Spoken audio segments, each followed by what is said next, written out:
पिछली क्लास में हमने इंटीग्रेटेड रेट लो इक्वेशन पढ़ी थी जीरो ऑर्डर रिएक्शन के लिए। आज हम पढ़ेंगे फर्स्ट ऑर्डर रिएक्शन के लिए और फिर मैं लास्ट में एक जनरल फॉर्मूला बताऊंगी जो किसी भी ऑर्डर ऑफ रिएक्शन का अगर हमें रेट निकालना है तो हम वहाँ से निकाल सकते हैं इजीली। जैसे एग्जाम में अगर पूछ लिया जैसे बोल दिया उसने फोर्थ ऑर्डर की रिएक्शन है पर हमने फोर्थ ऑर्डर का डेरिवेशन तो करा नहीं है, तो क्या करेंगे उस जनरल फॉर्मूले की हेल्प से वहाँ से हम इक्वेशन की एक एक्सप्रेशन निकाल सकते हैं। तो आइए स्टार्ट करते हैं फर्स्ट ऑर्डर की रिएक्शन।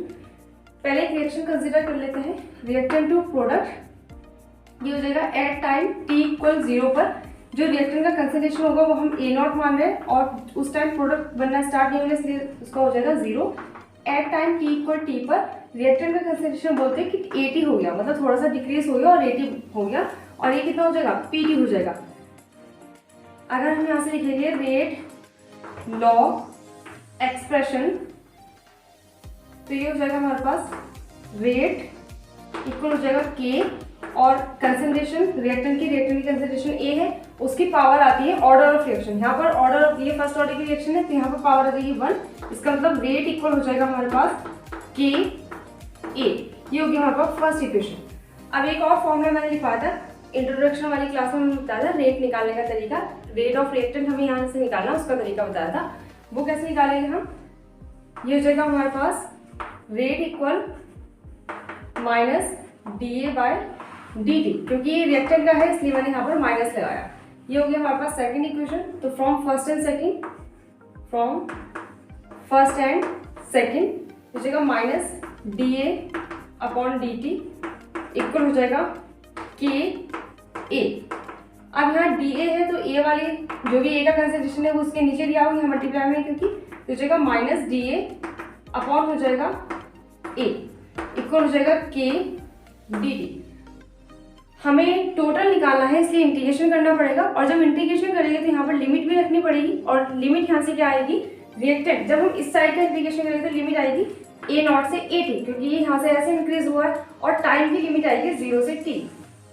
इंटीग्रेशन कर दो दोनों साइड, ये हो जाएगा माइनस तो बाहर आ जाएगा DA अपॉन A और इक्वल हो जाएगा K बाहर आ जाएगा क्योंकि कॉन्स्टेंट है, हो जाएगा dt और इसकी यहाँ से लिमिट रखेंगे 0 से T और इसकी लिमिट रखेंगे A0 से AT। ये आ गया हमारा। अब इसे सॉल्व करेंगे, ये सेम ऐसे होता है जैसे इंटीग्रेशन 1/x dx का होता है हमारे पास ln x, तो उसी तरीके से सॉल्व करेंगे 1/a dA। ये हो जाएगा हमारे पास ln a और बाहर से माइनस साइन है तो माइनस लगा दो और यहाँ से लिमिट रख दो A0 टू AT इक्वल हो जाएगा K dt का आ गया T और लिमिट रख दो 0 से T। अब यहाँ पर लिमिट इसमें पुट करेंगे, कितना आ जाएगा हमारे पास माइनस साइन बाहर से उसे ऐसे ही रखेंगे ln अपर लिमिट रखिए तो AT आ जाएगा ln AT माइनस अब A की जगह लोअर लिमिट रखिएगी तो हो जाएगा ln A0 इक्वल हो जाएगा K। यहाँ भी पहले अपर लिमिट रखिएगी T फिर माइनस 0, तो हमारे पास आ जाएगी माइनस ln AT और माइनस हो गया प्लस ln A0 इक्वल हो जाएगा K T। अब मैं से ये वाली टर्म पहले ही वाली बाद में लिखूंगी क्योंकि प्लस में है, तो हो जाएगा ln A0 minus ln AT equal हो जाएगा KT। अब ln A0 ln AT ये वही वाला फॉर्मूला है जैसे ln m minus ln n होता है, वो होता है हमारे पास ln m अपॉन n, तो वही रखा मैंने। यहाँ से हो जाएगा ln A0 upon AT equal हो जाएगा KT। ये आ गया, ये हमारे पास टाइम या रेट कांस्टेंट के लिए आ गया। अगर यहाँ से वैल्यू को जैसे ये दिया है A0 दिया है AT दिया है K दिया है, टाइम फाइंड करना है तब हो जाएगा, या फिर K फाइंड करना हो टाइम दिया हो तब भी हो जाएगा। यहाँ से ये बन गया हमारे पास एक एक्सप्रेशन। अब मैं इसे जैसे ये तो ln की टर्म है, इसे मैं लॉग की टर्म में भी कर सकती हूँ। कैसे, क्योंकि मुझे पता है ln x इक्वल कितना होता है 2.303 लॉग x होता है, ठीक है। तो मैं इसे लॉग की टर्म में करूँ तो कितना हो जाएगा ये, इसके लिए लिखा 2.303 log A0 upon AT equal हो जाएगा KT, ठीक है। अब अगर मैं यहाँ से T की वैल्यू निकालूंगी तो ये हो जाएगा T इक्वल हो जाएगा 2.303, ये K जाएगा अपॉन में upon K log A0 upon AT। जब हम न्यूमेरिकल सॉल्व करते हैं तो जनरली ये वाला फॉर्मूला यूज करते हैं हम। ये नोट करो और एक इस वाली को बोल दो इक्वेशन नंबर 3 नोट कर लो। हो गया ये नोट। अब देखो इस इक्वेशन 3 से मैं कुछ निकालने वाली हूँ, ग्राफ बनाना है क्योंकि मुझे ये हमारे पास इक्वेशन 3 थी ln AT plus ln A0 equal था KT। अगर मैं इसे ये वाला इधर ले आओ, ln A0 ऐसे ही रहने दो और ये KT इधर आया जो माइनस KT और ये ln AT माइनस का इधर जाएगा तो प्लस का हो जाएगा ln AT। तो ये हमारे पास बनेगा ln AT इक्वल बनेगा ये माइनस KT प्लस बनेगा ln A0। अगर मैं इसे कंपेयर कर दूँ y equal mx plus c से, तो इसका ग्राफ प्लॉट कर सकते हैं हम। कैसे? यहाँ पर y क्या रिप्रेजेंट कर रहा है ln t, तो y एक्सिस पे लिख दो ln AT और x एक्सिस पे क्या है टाइम t और यहाँ पर स्लोप कितना है माइनस के, यहाँ पर भी स्लोप माइनस के है, इसका मतलब यहाँ पर भी क्या बनेगा डिक्रीजिंग कर्व बन रहा है। और ln A0 किसका काम कर रहा है इंटरसेप्ट का, इसका मतलब डिक्रीजिंग जो बन रहा है वो ऐसे कुछ ऊपर से आया हुआ इस टाइप से डिक्रीजिंग कर्व है। और ये जो दिखाया गया है ये चीज ये इंटरसेप्ट है और इसकी वैल्यू कितनी हो जाएगी ln A0 हो जाएगी और ये वाली चीज हमारे पास है माइनस के, ये स्लोप हो गया। एक तो इसका इस टाइप से ग्राफ बना सकते हैं और दूसरा इसका बना सकते हैं, हमने जैसे कन्वर्ट करा था इसे, अगर मैं इसे चेंज कर दूं ln को लॉग में तो बना सकते हैं हम इसका। कैसे? देखो ये था हमारे पास ln AT था माइनस KT ln A0, तो मैं यहाँ से लिख रही हूँ ln, मैंने यहीं से सॉल्व करना शुरू करो से ln AT है तो ln AT equal minus KT plus ln A0। अब मुझे करना क्या है ln AT और ln A0 को 2.303 लॉग AT और A0 में कन्वर्ट करना है। तो ये हमारे पास 2.303 लॉग AT इक्वल हो जाएगा माइनस KT और प्लस हो जाएगा लॉग 2.303 लॉग A0। ऐसा हो गया। अब ये 2.303 अपॉन में जाएगा, ये बन जाएगा लॉग AT इक्वल हो जाएगा माइनस KT अपॉन आएगा 2.303 और प्लस आ जाएगा, जब इसके अपॉन में आएगा तो 2.303 कैंसिल आउट हो जाएगा, तो हो जाएगा 2.303 लॉग A0 अपॉन 2.303 क्योंकि वहाँ से आया तो दोनों का अपॉन में जाएगा 2.303, ये से कैंसिल आउट हो गया। तो हमारे पास बचा log A0 AT, log AT equal minus K upon 2.303 into T और प्लस बचा लॉग A0। हम इसे भी कंपेयर कर सकते हैं y equal mx plus c वाली इक्वेशन से। देखते क्या होता है। y इक्वल हो जाएगा हमारे पास mx प्लस c। अब अगर मैं इसे कंपेयर करूँ तो y आ गया हमारे पास log AT, c आ गया हमारे पास log A0 और m की जगह आ गया हमारे पास माइनस k अपॉन 2.303 और x की जगह आ गया t। तो हम इसका भी ग्राफ प्लॉट कर सकते हैं। इसी ग्राफ में चेंज कर रही हूँ मैं, देखो कैसे हो जाएगा। भाई इतना से तो चेंज है थोड़ा सा, y की जगह log AT, वहाँ ln था इस बार log आ गया, ठीक है। इंटरसेप्ट हमारे पास हो जाएगा log A0 और जो हमारे पास स्लोप है वो कितना है minus k upon 2.303 minus k upon 2.303 upon t। तो अब ये वाला ग्राफ इसके लिए होगा। एक टाइप से और इसका ग्राफ बन सकता है, इतना नोट करो जल्दी से। हो गया। अब देखो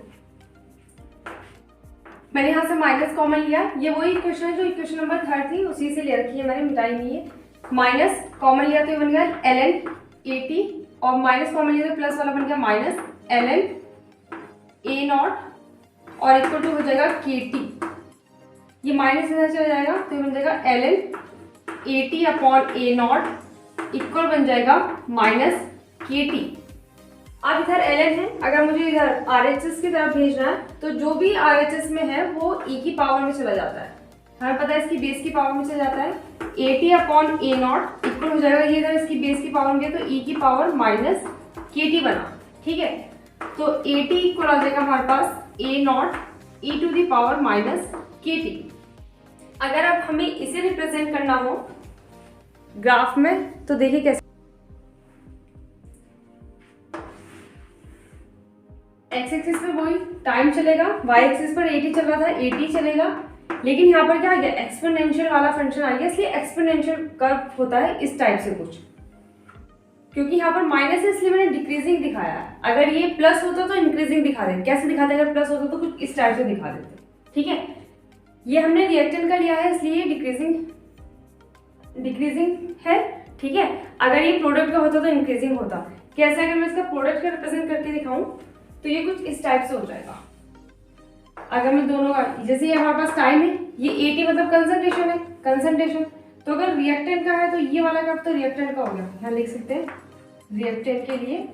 और अगर हमें प्रोडक्ट का करना है तो प्रोडक्ट कुछ इस टाइप से हो जाएगा, ये हो जाएगा हमारे पास प्रोडक्ट का, क्योंकि प्रोडक्ट शुरुआत में कितना था 0 था, उसके बाद इंक्रीज होना शुरू हुआ, तो प्रोडक्ट इंक्रीज हो रहा है तो यहाँ पर प्लस आएगा कहीं ना कहीं। अगर हम इसे पूरा डेरिवेशन सॉल्व करें तो ये इंक्रीज होता है ऐसे दिखाएगी, और जो चीज़ डिक्रीज हो रही है उसे ऐसे दिखाएगी एक्सपोनेंशियली। मैंने इतने सारे ग्राफ इसलिए बताए क्योंकि कभी कभी क्वेश्चन क्या आता है, ग्राफ दे देते हैं, बोलते हैं किस ऑर्डर की रिएक्शन है बताइए। ठीक है, तो अगर हमें ग्राफ की नॉलेज होगी तो हम बता सकते हैं किस ऑर्डर की रिएक्शन है। तो इसे नोट कर लो आप लोग, एक मैं जनरल फॉर्मूला बता रही हूँ। हो गया नोट? अब देखिए integrated rate law equation for nth order, मैंने एक जनरल एक्सप्रेशन लिख दिया। जैसे जीरो की तो आपने निकालनी सीख ली, उसका डेरिवेशन कर लिया, फॉर्मूला भी याद हो जाएगा। ठीक है, फर्स्ट ऑर्डर का भी याद हो जाएगा, लेकिन सेकंड, थर्ड, फोर्थ, ऐसे तो बहुत सारे ऑर्डर की, हायर ऑर्डर की हो सकती है, तो उसके लिए एक जनरल फॉर्मूला है जो आपको बहुत काम आएगा एंट्रेंस एग्जाम के लिए। तो मैंने यहाँ पर लिखा है 1/n-1, n यहाँ पर ऑर्डर ऑफ रिएक्शन है, ब्रैकेट में 1/80 की पावर n-1 माइनस 1/a0 की पावर n-1 इक्वल kT। ठीक है, n यहाँ पर ऑर्डर ऑफ रिएक्शन है, 80 यहाँ पर कंसंट्रेशन है at time t, concentration of reactant at time t, और a0 हमारे पास है concentration of reactant at initial. ठीक है, तो ये हो जाएगा, और k हमारे पास रेट कांस्टेंट है, t टाइम है यहाँ पर। ये जो फॉर्मूला है ये सारी इक्वेशन के लिए वैलिड होता है, जीरो ऑर्डर के लिए, सेकंड ऑर्डर के लिए, थर्ड, फोर्थ, फिफ्थ, किसी भी ऑर्डर की रिएक्शन हो सबके लिए वैलिड होता है, सिर्फ फर्स्ट ऑर्डर के लिए वैलिड नहीं होता। अगर मैंने यहाँ लिखा है this is valid for all order of reaction accept first order reaction, first order के लिए नहीं करेगा। हमने फर्स्ट के लिए कर लिया, जीरो के लिए कर लिया, मैं सेकंड के लिए इस वाले फॉर्म में से निकाल के दिखा रही हूँ आपको, एक बनेगा।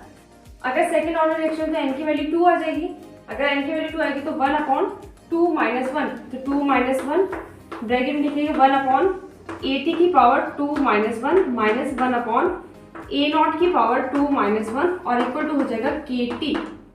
ये बनेगा हमारे पास 1/2 माइनस 1 मतलब 1, तो ये तो हो गया 1/1, तो 1/80 की पावर 2 माइनस 1 है, तो 2 माइनस 1 मतलब ये हो गया 1/80, और माइनस हो जाएगा 1/a0 भी, के भी बनेगा a0 की पावर 1 मतलब a0, और इक्वल हो जाएगा हमारे पास kT।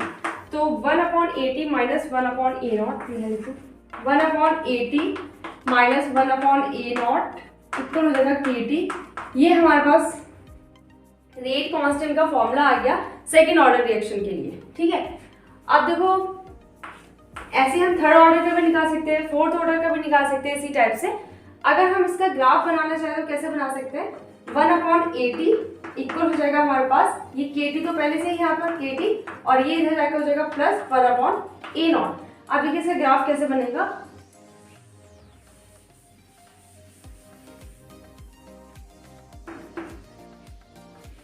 अगर मैं इसे कंपेयर करूँ y equal mx plus c से, तो y की जगह आ जाएगा 1/80 और c की जगह आ जाएगा 1/a0 और k की जगह प्लस का k है, इस बार इंक्रीजिंग ग्राफ बनेगा, तो ये हो जाएगा हमारे पास, और x से यहाँ t है तो वो तो टाइम सेम ही, यहाँ तो t रहता था पहले से ही, वही है 1/80 और इंक्रीजिंग ग्राफ है लेकिन इंटरसेप्ट भी है, तो ये यहाँ से बनेगा, ऐसे नहीं बनेगा यहाँ से, अगर इंटरसेप्ट ना होता तो यहाँ से बनता, लेकिन अभी इंटरसेप्ट है तो थोड़ा ऊपर से दिखाई दी ऐसे।